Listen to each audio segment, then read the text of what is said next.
Imagine an era when the clash of steel did not ring out from assembly lines or laboratories, but from ancient fields and worn training grounds, where combat was not controlled by drones or satellites, but was a matter of pure human will. In this world, knights devoted their entire lives to a kind of readiness that was as demanding as it was far-sighted, comparable to anything in the modern military. Beyond the romance of shining armor and empty castles, you will find a culture that, beneath its traditional exterior, forged 7 powerful methods of combat preparation whose echoes still persist in elite units today. Let's start with armor adaptation, a systematic method to manage one's combat load from centuries before ergonomic backpacks or modular armor existed.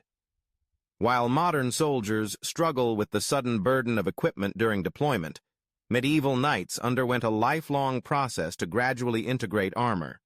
They did not start with full combat armor, but with simple padded garments, focusing on basic movement, agility, and endurance. Over the years, they added new layers, gradually covering the torso, limbs, and finally the extremities, each addition only when the body had adapted. But this was not just about endurance. It was about merging the equipment into oneself. Knights did not wear armor to fight. They became warriors inseparable from it. Their training includes meticulously designed exercises to address the mobility limitations of each individual piece of armor. When a knight wears heavier or differently structured parts, the exercises are adjusted to regain lost flexibility.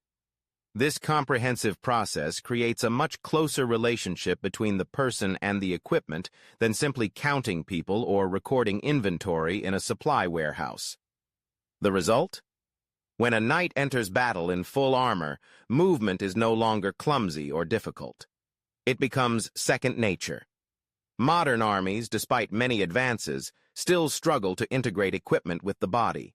In contrast, the medieval approach, by treating the equipment as a partner from the start, nurtured warriors who not only endured their armor, but transcended it. The second forgotten art is familiarity with rotating weapons. Soldiers today tend to specialize deeply: riflemen, marksmen, engineers, with only a few cross-trained. However, knights believed in building a broad foundation. Their method was not just to learn many types of weapons to increase flexibility, but to instill transferable combat principles. By systematically rotating through swords, axes, maces, whips, spears, daggers, and even improvised weapons, they trained their nervous system to handle combat challenges in all forms.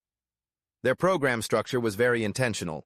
Monday might be dedicated to swords, Tuesday to maces, and so on, always focusing on universal combat concepts: closing distance, breaking armor, multi-angle defense.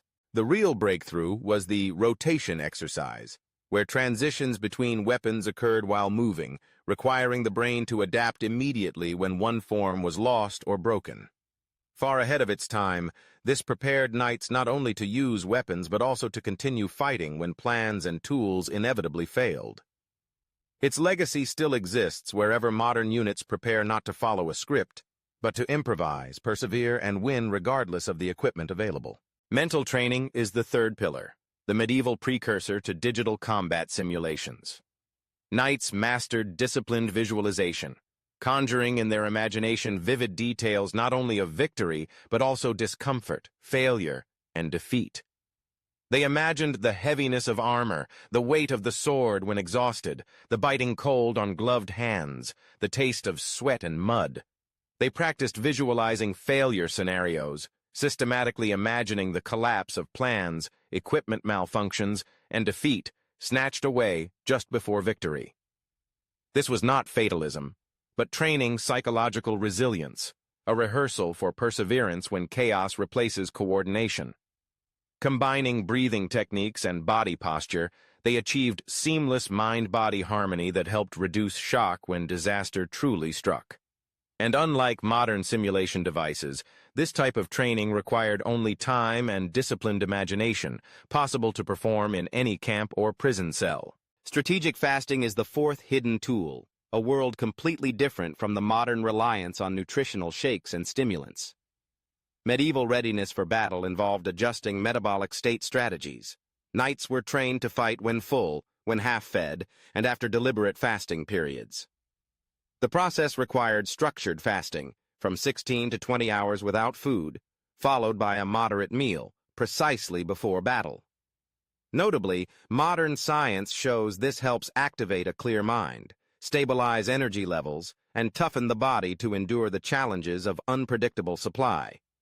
The training was not just about enduring deprivation. It was about harnessing biochemical changes to develop endurance and sharp focus during the most dangerous moments of combat.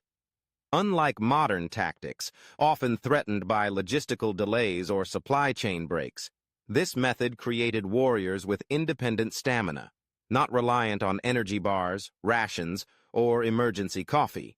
Fourth is the adjustment of the sleep cycle, a long-standing enemy of modern forces relying on chemical alertness.